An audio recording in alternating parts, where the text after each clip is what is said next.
Hey, I'm Tyler. I'm from a small town called Vacaville. Grew up there for about 20 years and now I live in Dixon.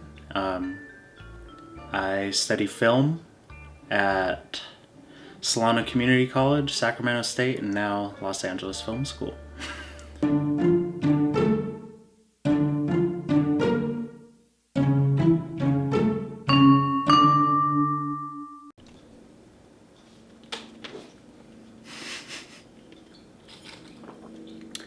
Damn, that's good.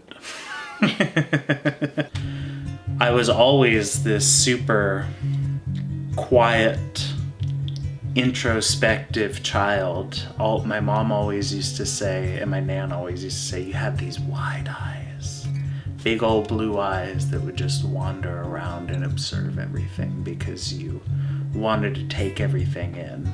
And I think with that, there's this sense of maturity that began. I'm the oldest of two brothers, so there's always going to be that like ingrained aspect of you've got to be the man of the house, you know, you got to be the role model. With that maturity and the aspect of wonder, you start to learn things a little sooner than usual.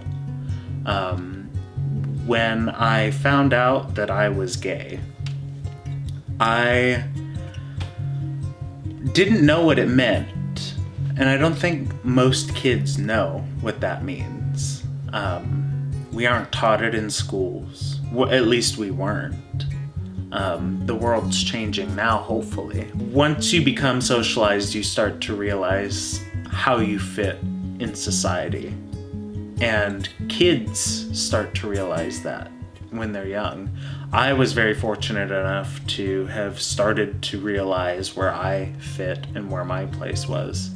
That was always something that was on my mind, was what is this feeling? Why am I feeling it? And what do I do about it? But nonetheless, as a child, you just don't know. And you brush it off and you continue on.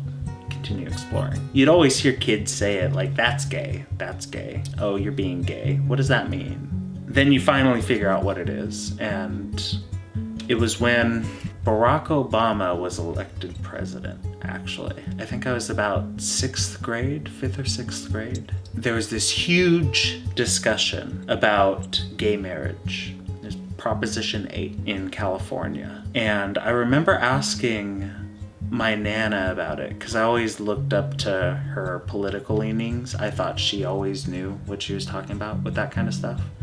And I asked her, I said, what do you think of this Prop 8 thing? Knowing that I had something inside. I had an idea. I just needed reassurance that what I was feeling was normal.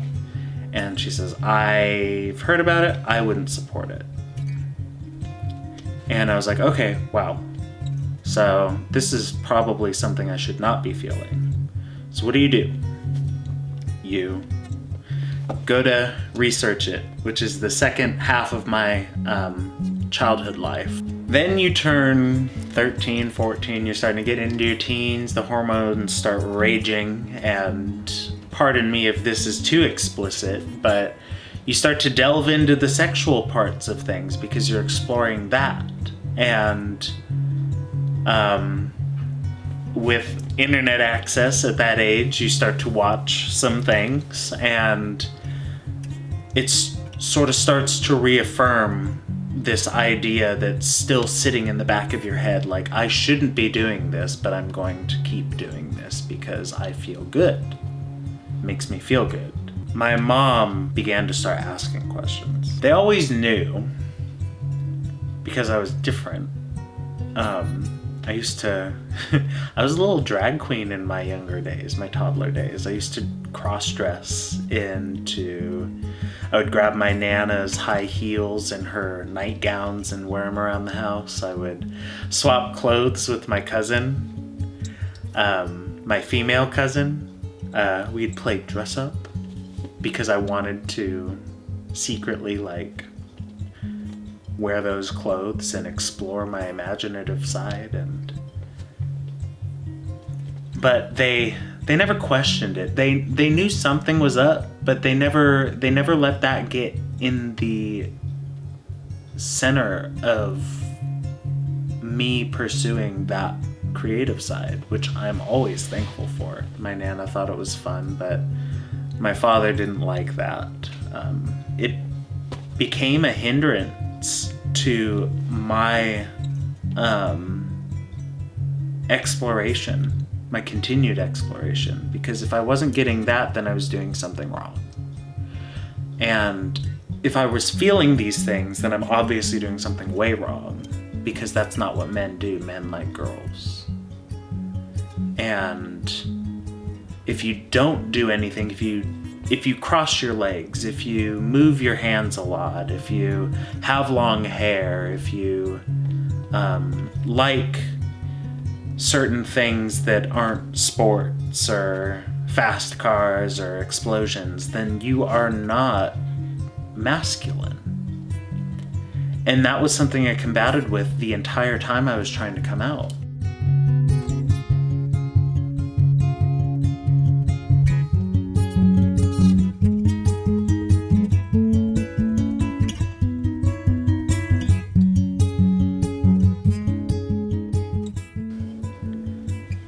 Coming out was probably the hardest thing. And I did it twice. Not a lot of people know that. 2 years on the day that I came out as bisexual, I came out as gay. And the side-by-side picture was always so interesting to look at. And it got brought up so many times in so many private messages that I got. Like, you look so much happier.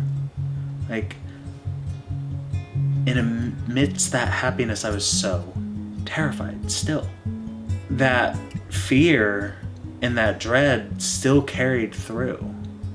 And it carried through to my first relationship, my first homosexual relationship as a gay man, which came very shortly after. Everywhere we go, there's going to be something that's going to serve as a roadblock in our path, whether that be our family, whether that be our own community that we trust, the presidency, people in public office, authoritarian figures in our lives, employers, all of that.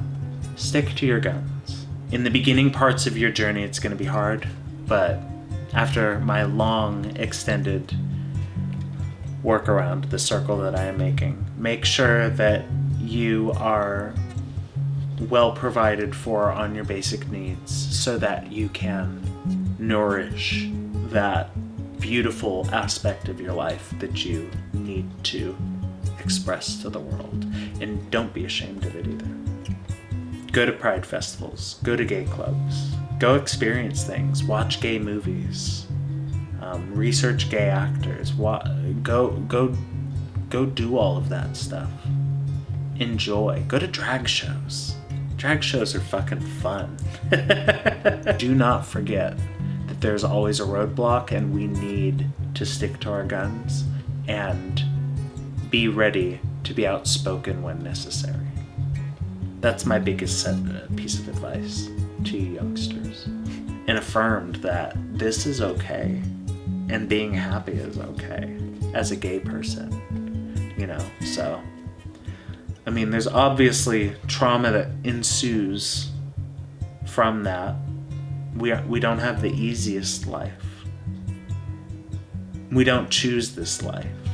But we continue forward knowing that one day it will be okay and that we are fighters. And that I am most proud of. So be careful. But don't forget your pride. Don't forget your pride. Be proud.